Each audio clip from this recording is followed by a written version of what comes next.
ভুলেও কখনো বাচ্চাদের ছবি ফেসবুকে দিবেন না। যদি দেন তাহলে মারাত্মক দুইটি ক্ষতি হবে। আপনি আপনার বাচ্চার সুন্দর বাচ্চা, কিউট বাচ্চা, তার ছবি আপনি ফেসবুকে আপলোড করলেন। এখন আপনি খেয়ালও করতে পারতেছেন না আপনার বাচ্চা অসুস্থ, এরপরে ডাক্তারের কাছে নেন, ডাক্তার চিকিৎসা করতে পারে না, ডাক্তার বলে যে তার তো আসলে কোনো অসুস্থতা নাই, কিন্তু বাচ্চা আসলে অসুস্থ। এরপরে আসেন ইমাম সাহেবদের কাছে, খতিব সাহেবদের কাছে। এখন আমি বলি যে আমাকে নিয়ে পানির মধ্যে যদি গোলায়াও খাওয়াইয়া দেন তাহলেও আপনার বাচ্চা সুস্থ হবে না। এই জন্য মনে রাখতে হবে যে এই সমস্ত গার্ডিয়ানরা নিজের বউয়ের ছবি এবং বাচ্চার ছবি, সুন্দর সুন্দর বাচ্চা, কিউট কিউট বাচ্চা, আপনার কি দরকার ফেসবুকে তার ছবি দেওয়ার? আপনি যদি আপনার বাচ্চার ছবি ফেসবুকে আপলোড করেন তাহলে দুইটি ক্ষতির জন্য আপনি প্রস্তুত থাকেন। এই কথাগুলি আমার নয়, বিশ্বনবী সাল্লাল্লাহু আলাইহি সাল্লাম বলেছেন প্রথম নাম্বার যে ক্ষতি, এটা মারাত্মক ক্ষতি এবং এই ক্ষতি হাদিস দ্বারা প্রমাণিত।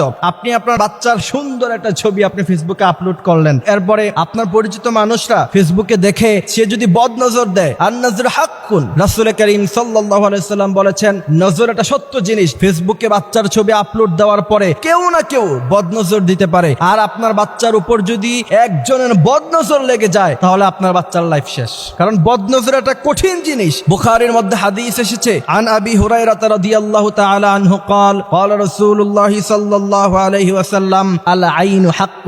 বিশ্বনবী সাল্লাল্লাহু আলাইহি সাল্লাম বলছেন নজর এটা খুব সত্য জিনিস এবং বদনজর যদি কারো জীবনে একবার লেগে যায় তার গোটা লাইফটা শেষ।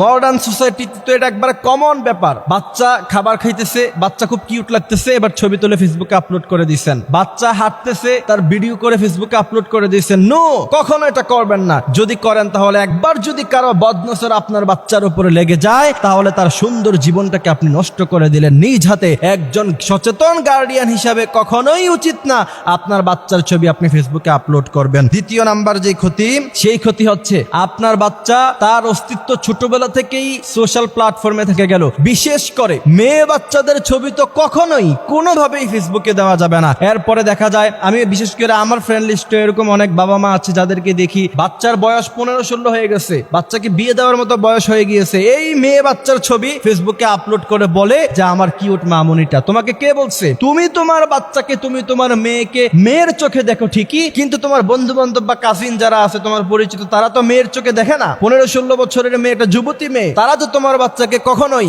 মেয়ের নজরে দেখবে না, কেউ কেউ তো ভিন্ন নজরেও দেখবে। এখন আমরা যখন এই কথাগুলি বলতে চাই তখন আমাদেরকে বলা হয় যে আপনাদের নজর খারাপ, আপনারা খারাপ চিন্তা করেন না।